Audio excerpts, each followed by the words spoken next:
Now the second weapon you'll see is the Streithammer.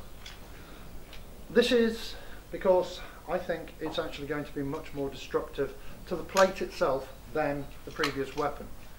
I don't think it'll penetrate quite as far. However, what is going to happen is because of the actual weight and the moment arm at the end of this weapon, you can see it carries much more metal than the actual halberd itself, and it's more concentrated towards the end, thus giving it a greater moment arm the further it is out.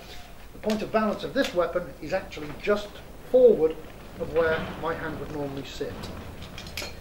This means that it does deliver a very, very heavy blow. Remember, half mv squared, half the mass, and this mass coming right down on top of the hit.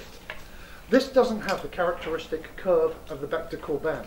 However, it does have behind it these two plate hammerheads themselves. These themselves will actually impart quite a lot of kinetic energy. It'll be interesting to see how this actually survives this. You'll note I've actually turned the plate around. That is because I hope to see if I can actually straighten it out a bit.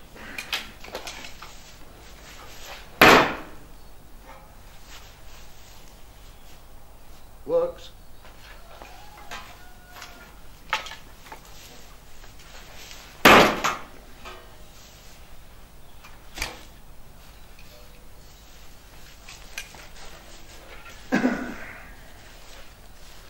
Well, this is what experimentation is for, isn't it? That penetrated quite easily into, or nearly, in fact, if not further, than the bec de Corbin on the halberd. It shows that this weapon is incredibly destructive when used overhead. In a formation, if the front rank is using these weapons levelled, like so, the rear rank could quite easily be aiming these overhead to bring them down onto an opponent.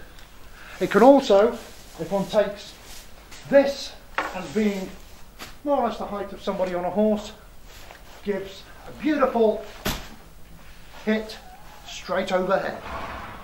An incredibly destructive weapon.